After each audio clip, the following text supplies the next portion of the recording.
Hello my dear students, তোমাদের জন্য আজকে থাকছে একটা গুরুত্বপূর্ণ আপডেট। মাধ্যমিকের রেজাল্ট 2রা মে এটা ডিক্লেয়ার করে দেওয়ার পর সংসদ কি করে তা দেখার জন্য সবাই উদ্বিগ্ন হয়ে রয়েছে। অর্থাৎ এইচএস এর রেজাল্ট কবে প্রকাশিত হবে তাই নিয়ে তোমাদের প্রত্যেকের মনে একটা দুশ্চিন্তা, একটা উদ্বিগ্নতা নিশ্চয়ই রয়েছে, সেই সঙ্গে আমাদেরও তো রয়েছে। কিন্তু গত বছরের বা বিগত বছরগুলোর ট্রেন্ড যদি দেখা যায় তাহলে এইচএস এর রেজাল্ট কিন্তু আর সেকেন্ড উইকে যাবে না, অর্থাৎ মে মাসের সেকেন্ড উইকে যেটা যাওয়ার কথা বলছিলাম আমরা 14-15 দিকে হওয়ার কথা, সেখানে আর যাবে না। ফার্স্ট উইক অফ মেতেই হয়ে যাওয়ার সম্ভাবনা প্রবল।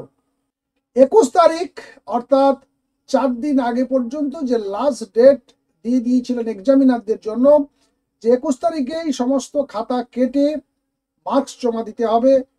অর্থাৎ প্রাথমিক যে বিপর্যয় বলো কিংবা প্রাথমিক যে সমস্যাটা সৃষ্টি হয়েছিল, টিচারদের স্কুলে যাওয়া আসা নিয়ে যে একটা বাধা তৈরি হয়েছিল, সেই বাধার জন্য খাতা কাটাও বিঘ্নিত হচ্ছিল। কিন্তু তারপরে সেগুলোকে ফিরিয়ে নিয়ে এসে আবার নতুন করে শিক্ষকদের কাছে পৌঁছে দেওয়া হয়। তারা কেটে কিন্তু 21 তারিখ জমা অলরেডি দিয়ে দিয়েছেন। তারপরে যদি 10-12 দিন আমরা ধরি, ডেটটা মোটামুটি 7-8-এর দিকে গিয়ে পৌঁছাচ্ছে। এবং বিভিন্ন নিউজ চ্যানেলে আজ থেকে তোমরা নিশ্চয়ই শুনতে পাচ্ছ, গতকাল মাধ্যমিকের রেজাল্টের ডেট প্রকাশিত হয়ে গেছে, আর আজকে থেকে মোটামুটি ঘোষণা তোমরা শুনতে পাচ্ছ বিভিন্ন পত্রিকাতে কিংবা বিভিন্ন টিভি চ্যানেলগুলোতে। নিশ্চয়ই তোমরা কান পাতলেই শুনতে পাবে কিংবা তাকালেই দেখতে পাবে মে মাসের 8 তারিখে এইচএস এর রেজাল্ট প্রকাশিত হতে চলেছে। অর্থাৎ বিগত বছরের ন্যায় 2রা মেতে মাধ্যমিক আর 8 তারিখে এইচএস এর রেজাল্ট আসতে চলেছে। আর এই ডেটটি শোনার পর তোমরা নিশ্চয়ই প্রত্যেকে খুশি হয়েছ এবং সেই সঙ্গে বলবো তোমরা প্রিপারেশন নিয়ে নাও। নেক্সট তোমাদের কি করণীয়, মার্কশিট সার্টিফিকেট হাতে পাওয়ার পর তোমরা কোন সাবজেক্ট নিয়ে কোথায় পড়বে কিংবা কেরিয়ার তৈরির জন্য তোমাদের লক্ষ্য কি, সেগুলোর জন্য প্রিপারেশন শুরু করে দাও।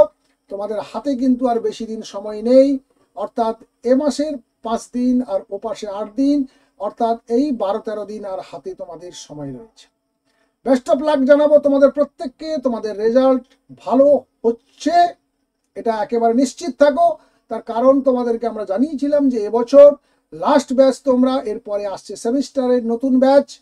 তাই প্রত্যেকটা স্কুলও চাইছে, সংসদও চাইছে, অভিভাবক অভিভাবকে চাইছেন, আর তোমরা তো চাইবেই যে এবছর ম্যাক্সিমাম রেজাল্ট হোক, ভালো রেজাল্ট করে এবং ম্যাক্সিমাম পাস যেন এবছরই করে যায়, এবং সেটা কাছাকাছি প্রায় 95 ছুঁয়ে যাবে এবছর, এরকম প্রত্যাশা সবার। আশা করি তোমরা এই নিউজটা পাওয়ার পর প্রত্যেকে খুশি হবে। যদি খুশি হও, যদি ভিডিওটি বা আপডেটটি ভালো লেগে থাকে, অবশ্যই লাইক করতে ভুলবে না। আর যারা নতুন তারা অবশ্যই আমাদের চ্যানেলটিকে সাবস্ক্রাইব করবে এবং পাশে থাকা বেল আইকনে ক্লিক করে অল নোটিফিকেশন অন করে দেবে। দেখা হচ্ছে নেক্সট ভিডিওতে। Thank you.